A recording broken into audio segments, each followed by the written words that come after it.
माशरती हैवान भी कहा जाता है।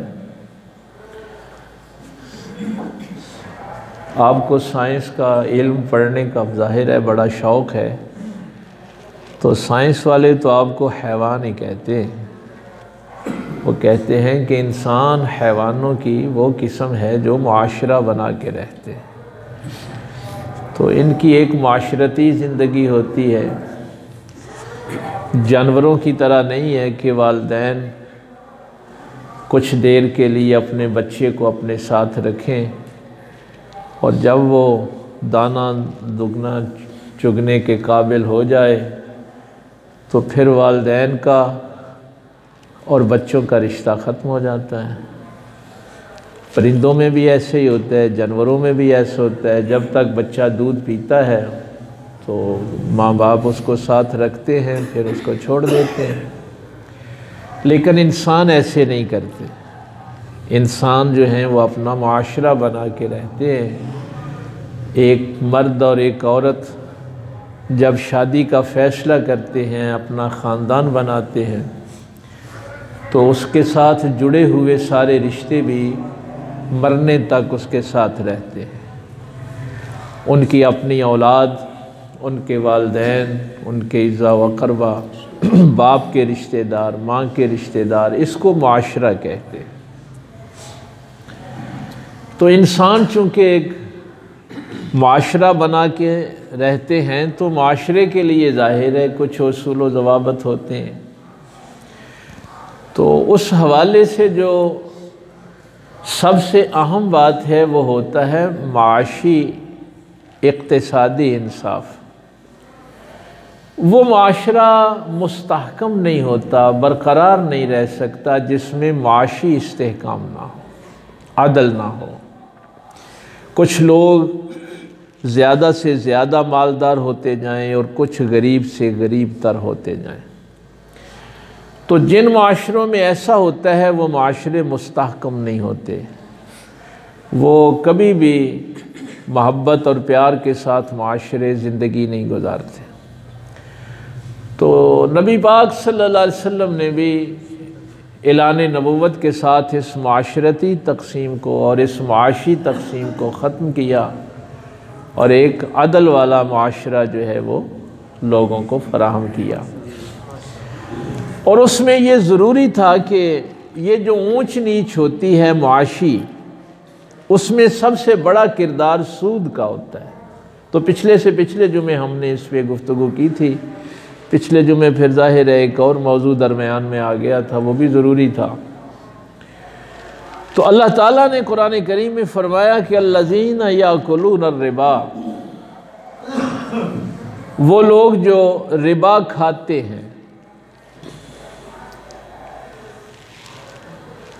ला यकूमून इल्ला कमा यकूमुल्लज़ी यतखब्बतुहु शैतानु मिनल मस,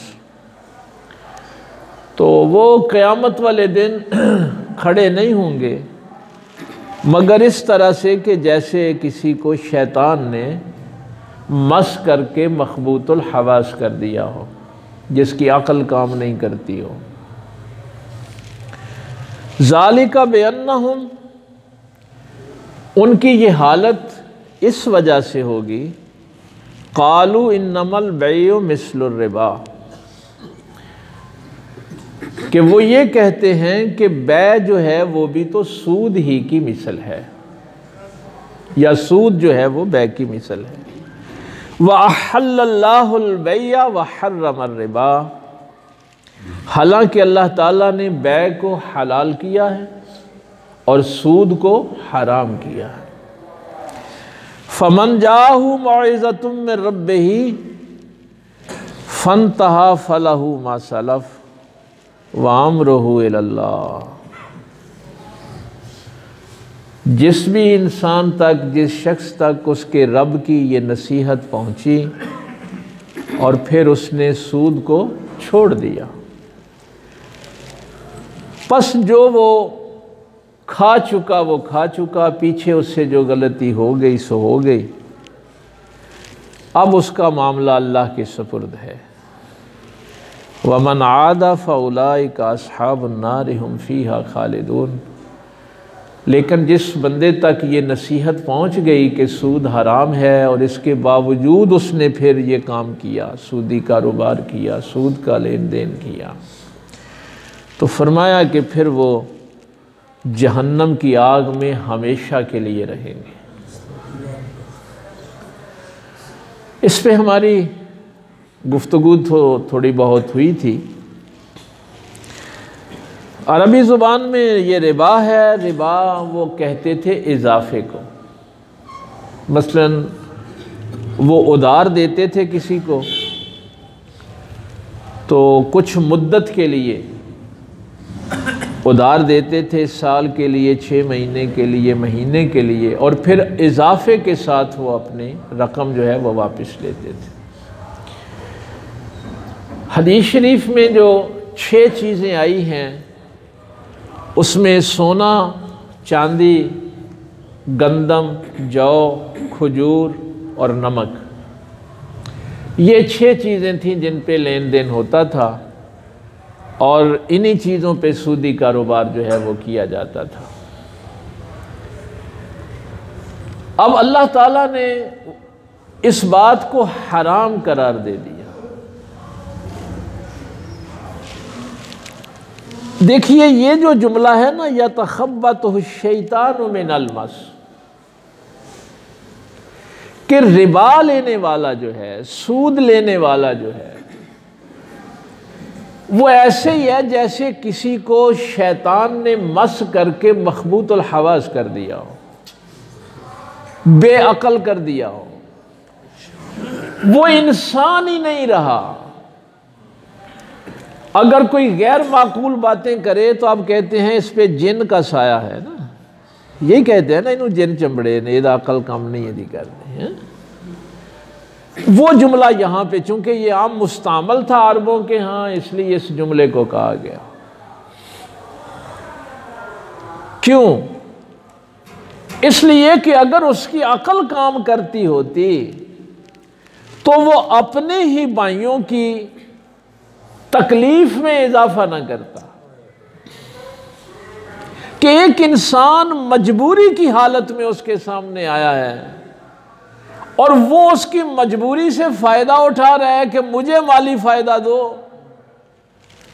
तुम्हारा नुकसान होता है तो हो जाए। ये जुमला आज आपने याद रखना है।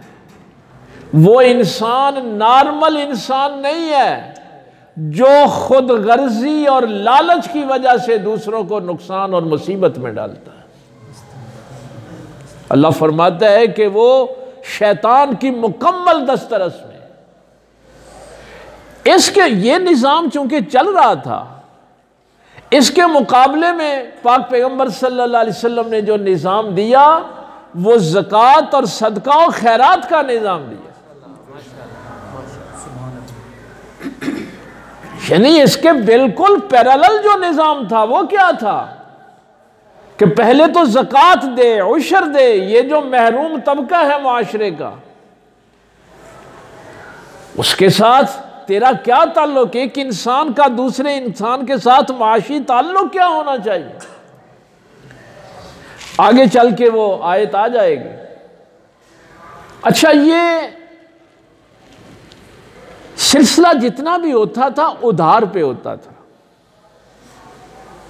इस चीज को जरा अच्छी तरह, ये सारी आयतें जो है ना, इनको अच्छी तरह समझ लेना। हम ये समझते रहते हैं कि हमने कलमा पढ़ लिया है, नमाज पढ़ रहे हैं, रोज़ा रख रहे हैं और हम बस मुसलमान हैं। हम बस इसी बात को समझते रहते हैं। जिस चीज़ को अल्लाह मुतलकन हराम करार दे दे, पाक पैगंबर सल्लल्लाहु अलैहि वसल्लम हराम करार दे दे, उसको जायज़ और हलाल समझ के करना ही तो कुफर है। ये कोई मामूली बात, अगर आप अल्लाह के हलाल को हलाल नहीं समझते, अल्लाह के हराम को हराम नहीं समझते, तो उसी इंसान को काफिर कहा जाता है। तो मुसलमान के लिए ये जरूरी है कि वो अल्लाह के हलाल को हलाल समझे और अल्लाह के हराम को हराम समझे। अगर आपकी ज़िंदगी में ये चीज़ें नहीं हैं तो अल्लाह ताला को तो कोई ज़रूरत ही नहीं है आपके दीन की, आपके कलमा पढ़ने की, आपके इस्लाम की, अगर आपके मुआशी मामला ठीक नहीं। क्यों? आप हराम के लुकमे से रोज़ा अफ्तार करेंगे, रोज़ा ज़ाया हो गया। सारा दिन भूख प्यास में रहे ना, लेकिन जिस खजूर के साथ आपने रोज़ा अफ्तार किया है वो हराम के पैसों से खरीदी गई है या हराम तरीके से हासिल, चोरी के ज़रिए से हासिल की गई है, आपका रोज़ा ज़ाया हो गया। आप रिज़्क़े हराम के साथ हज करने जाते हैं, आप जाके कहते हैं लब्बैक अल्लाहुम्मा लब्बैक, या अल्लाह मैं हाजिर हूं, आगे से फरिश्ता कहता है दफा हो जा, तेरी कोई हाजिरी कबूल नहीं है। आप उससे सदका खैरात करते हैं और इस नीयत से करें कि मुझे इससे सवाब मिले, वो डबल गुनाह है। अल्लाह सिर्फ पाक चीजों को कबूल करता है। हराम का सदका सदका नहीं होता।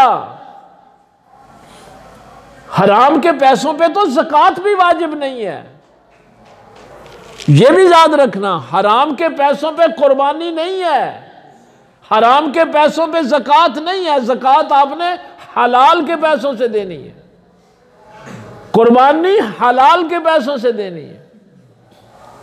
और जुमला इतना बढ़िया है, ला यदखुलुल जन्नत जसदुन गुज़्ज़िया बिल हराम, वो जिस्म तो जन्नत में जा ही नहीं सकता जिसको हराम की ग़िज़ा दी गई।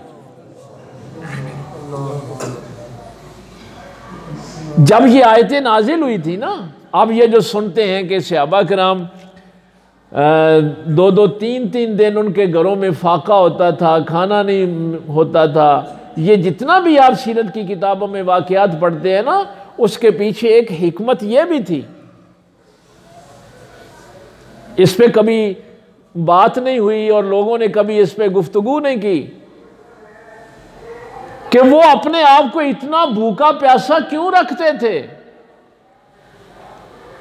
इस हदीस की वजह से जब सरकार ने फरमाया कि जिस जिस्म को हराम की ग़िज़ा दी गई वो जन्नत में नहीं जा सकता, तो वो ये समझते थे कि दौरे जहलियत में, हालांकि कुरान ने कहा जो हो गया वो हो गया, अब तुम्हारे रब की तरफ से नसीहत आ गई है, अब जिसने छोड़ दिया उसका मामला अल्लाह के सुपुर्द है। लेकिन इसके बावजूद एहतियात ये थी कि हमारे जिस्म में ये जो गोश्त है इसको भूख के जरिए इतना जला दो कि हराम का गोश्त ही हमारे जिस्म पे ना रहे। इसलिए वो रोजे रखते थे, भूखे प्यासे रहते थे, और आगे जो मेरे जिस्म में गोश्त पैदा हो वो हलाल के पैसों से हो।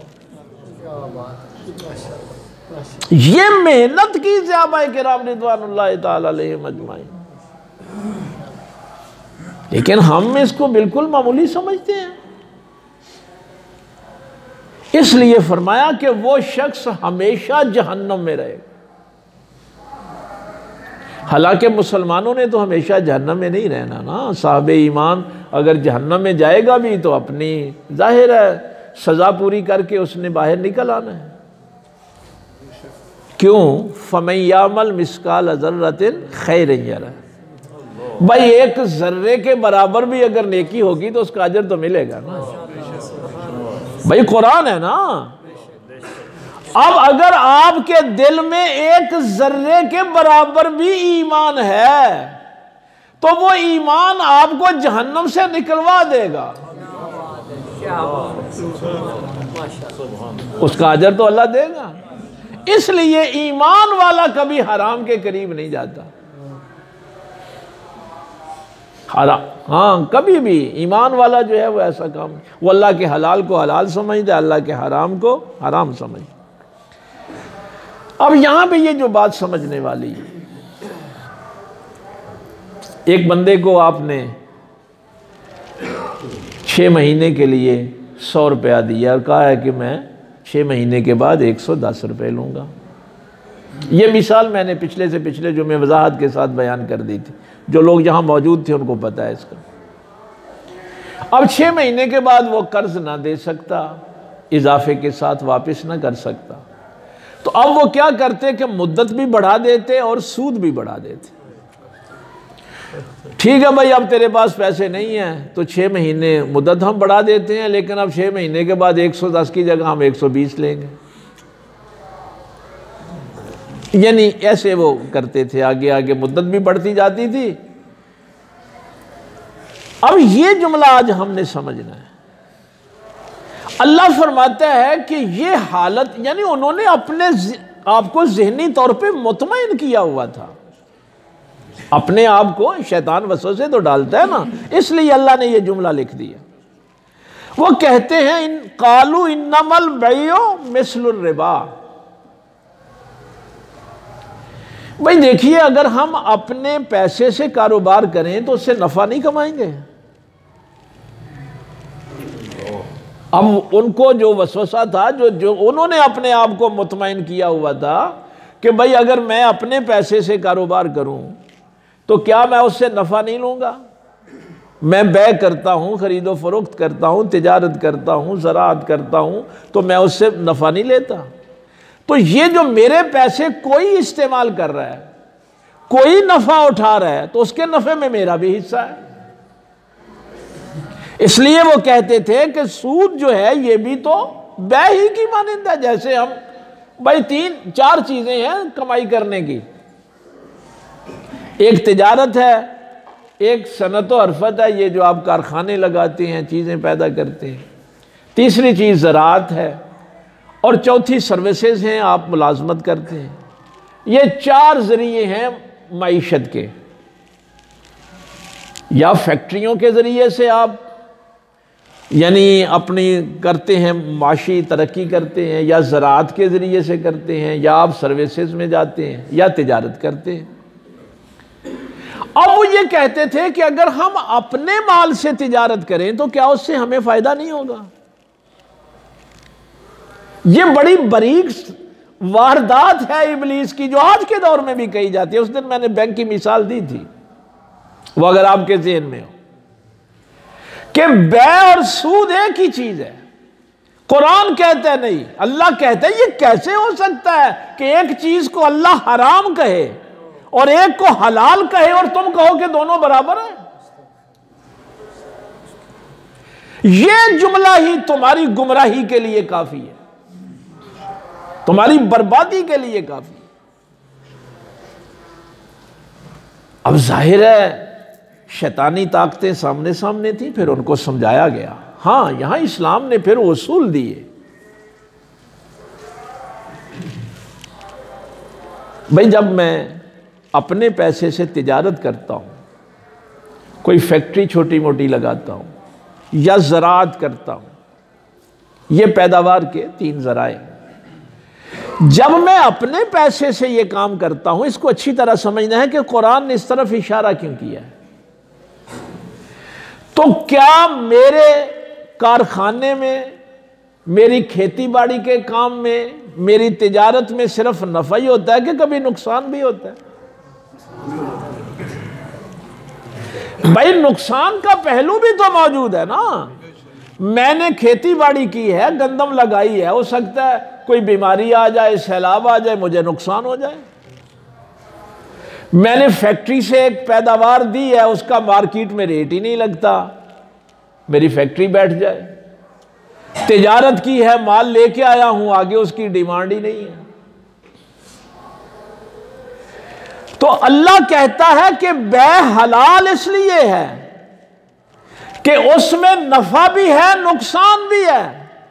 सूद वाला जो है वो जब पैसे देता है तो उसमें नुकसान का पहलू नहीं है।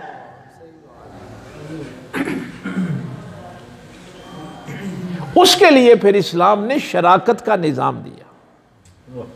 उसके लिए क्या निज़ाम दिया? शराकत का निज़ाम दिया। हाँ, तूने करना है ना काम, मेरे पास 100 रुपया है, आपके पास भी 100 रुपया है, दोनों मिल के लगाओ,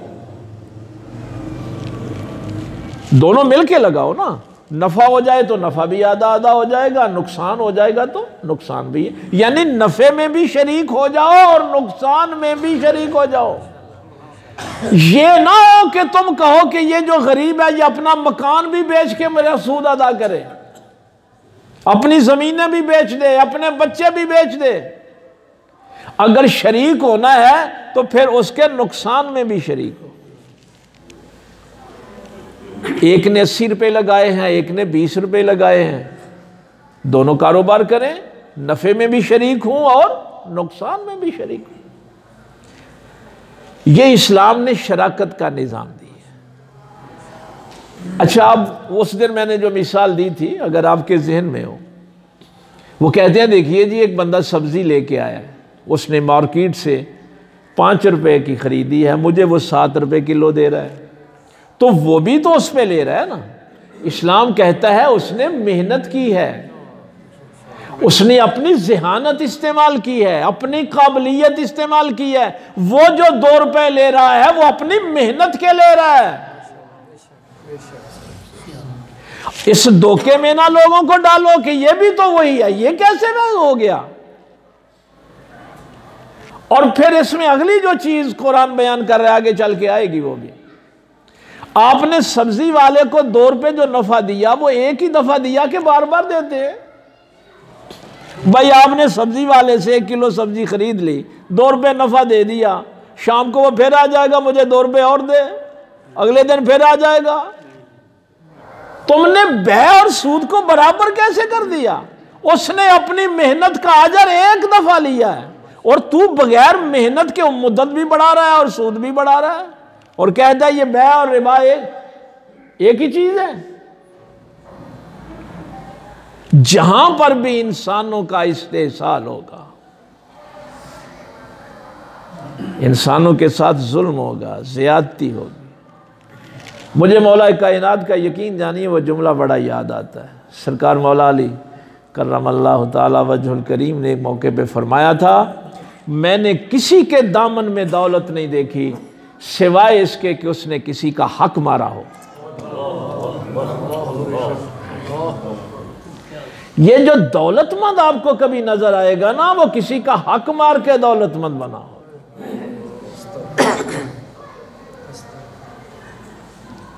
भाई कैसे हो सकता है मेरे हमसाये में कोई बीमार हो और मैं दौलतमंद, भाई मुझे मेरे जिम्मे है उसको दवाई लेके देना। कोई यतीम पल रहा है, मेरे जिम्मे है उसकी किफालत करना। कोई बेवा है, मेरे जिम्मे है उसकी किफालत। मैं कैसे अमीर हो सकता हूं। ये पैरेलल निजाम जो इस्लाम ने दिया। अब यहां पे ये जो बात इरशाद फरमाई, ये बात अब समझ आ गई ना कि बै क्या है और रिबा क्या है। बै जो है उसमें मेहनत है, काबिलियत है, वक्त है, और इसके बावजूद हो सकता है सब्जी वाला बेचारा लेके आए, उसकी आदि जो है वो खराब हो जाए। हैं भाई, रिस्क है ना, वहां नफे और नुकसान का रिस्क है। इसीलिए हमारे फुकाहा ने ये जो ठेके पे आप जमीन लेते हैं ना, जिस तरह आप ठेका ले रहे हैं, इसको भी हराम के दर्जे में रखा है। एक तो ये शराकत है, मसलन एक जमीन में ही आप, चलो देहाती लोग हैं इसको अच्छी तरह समझते हैं, आप हिस्से पे खेती बाड़ी करते हैं। मसलन आधा हिस्सा वो ज़मीन वाले का, पानी का भी आप रख लेते हैं कि पानी वाले को इतना देंगे, जिसने मेहनत की है उसको इतना देंगे, हिस्से पे कर लेते हैं। इसको शराकत कहते हैं। एक है मुजारबत। एक बंदे के पास पैसा है, एक के पास हुनर है। ये इस्लाम का मुआशी निज़ाम आपने समझना है कि आपने मईशत कैसे करनी। शराकत मैंने आपको समझा दी। कुछ पैसे आप लगाते हैं, कोई दूसरा लगाता है, आप मिल के कारोबार करते हैं। जितने जितने पैसे हैं उसी हिसाब से नफ़ा भी होगा, नुकसान भी होगा। आप उसके नफ़े में भी शरीक हैं, नुकसान में भी शरीक। दूसरा है मुजारबत। मुजारबा क्या है कि एक बंदे के पास पैसे हैं, दूसरे के पास हुनर है। अब पैसे वाला कहता है कि मैं पैसा इन्वेस्ट करता हूं, और हुनर वाले से कहता है कि तू अपना हुनर आजमा। और उसमें से 60% जो है वो मेरा नफा होगा और 40% तूने मेहनत करनी है, तुझे मिल जाएगा, या आधा आधा कर लेते हैं। जो भी तय करते हैं वो उनकी मर्जी। अब जब नफा हो रहा है, इसको जरा अच्छी तरह समझे, मुजारबा क्या है इस्लाम के अंदर। मेहनत वाले ने मेहनत की, पैसे वाले ने अपना पैसा खर्च किया, जब तक वो नफा होता रहा वो तकसीम होता रहा जो रेशो उन्होंने तय की थी। अब उस कारोबार में नुकसान हो गया, अब क्या होगा? अब इस्लाम कहता है कि पैसे वाले की रकम चली गई और मेहनत वाले की मेहनत चली गई। ये चीज समझने वाली है। मसलन पैसे वाले का पैसा जो है वो जाया हुआ और मेहनत वाले की मेहनत। नुकसान में अब मेहनत वाला जो है वो पैसे वाले को पैसा नहीं देगा, उसका डबल नुकसान नहीं होगा। उसकी मैं मिसाल आपको देता हूं, अभी आपको समझ आ जाएगी। आपके पास जमीन थी, दूसरे के पास हुनर था खेती बाड़ी करने का। आपने कहा जी कि ठीक है, जमीन मेरी तू इस्तेमाल कर और मुझे 20 मन गंदम जो है वो दे देना। साल के लिए तुमने कर लिया काम। अब साल के बाद उसकी फसल हो गई, उसने अपनी मेहनत जो है वो समेटी, 20 मन गंदम आपको दे दी। अब सैलाब आ गया, फसल जाया हो गई, बह गई। अब मुजारबा की जो इस्लाम का कानून है वो ये है कि उसने जो मेहनत की थी उसकी मेहनत जाया हो गई। अब ठेके वाला कहे कि मैनू नहीं पता तेरी फसल गई है कि नहीं गई, तू मेरा ठेका भी मन दे। तो इस्लाम कहता है ये जुल्म है। ये नहीं है कि एक तरफ उसकी साल की मेहनत भी चली जाए और दूसरी तरफ तो उससे ठेका भी वसूल कर रहा है। ये बातें असी अक्सर आखर नहीं यार वो गहना ते हराम है, पर ठेका उसी सूरत में जायज है जब तक आप नफे नुकसान में शरीक हैं। नफा होगा तो आप ठेका लेंगे, अगर नुकसान हो गया है तो आप ठेका नहीं लेंगे। अब देखिए हमने ये मसाइल सीखे ही नहीं। और तीसरी चीज है उधार। मैं जरा जल्दी ताकि जितने लोग आए होते हैं उनकी तक जो असल चीज है वो पहुंच जाए। एक शराकत, आपने दोनों ने मिलके पैसे लगाए, काम किया। दूसरी मजारबत, एक ने मेहनत की, एक ने पैसा इन्वेस्ट किया। और तीसरा है उधार। सूद उधार पे होता है। ये जो पहली दोनों शिके हैं ना, यहां उस वक्त सूद होगा जब आप उसकी मेहनत भी जाया हो गई और ऊपर से आप उसको कह दे मैनू ठेका दे, मैनू नहीं पता फसल तेरी खराब हुई है कि नहीं। इस्लाम कहता है जब ऐसे मुआशरे में उसूल होंगे तो वो मुआशरा इंतशार का शिकार होगा, उस मुआशरे में मोहब्बत नहीं होगी, वो मुआशरा कभी भी मुस्तहकम नहीं हो सकता। वो जिहदी फसल रुड़ गई है उन्हें अगों भी फसल लानी है, वो हुण उहदे नाल मुहब्बत करेगा कि मैनू जलील करन दिया है कि मेरा ठेका दे दे, भावें मकान बेच के दे। नहीं, ये नहीं हो सकता। इंसानी मुआशरे ऐसे नहीं चलते।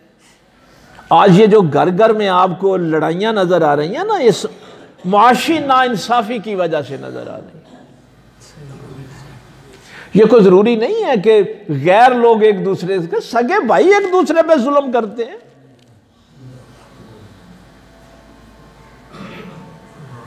लेकिन ये कौन करता है? कुरान कहता है जिसको शैतान ने मस करके बेअकल कर दिया है। जिसके पास अकल हो वो ये हरकत नहीं करता, वो तो अपने भाई की मदद करता है, वो सदका खैरात ज़कात की सूरत में अपने भाइयों के साथ खड़ा होता है।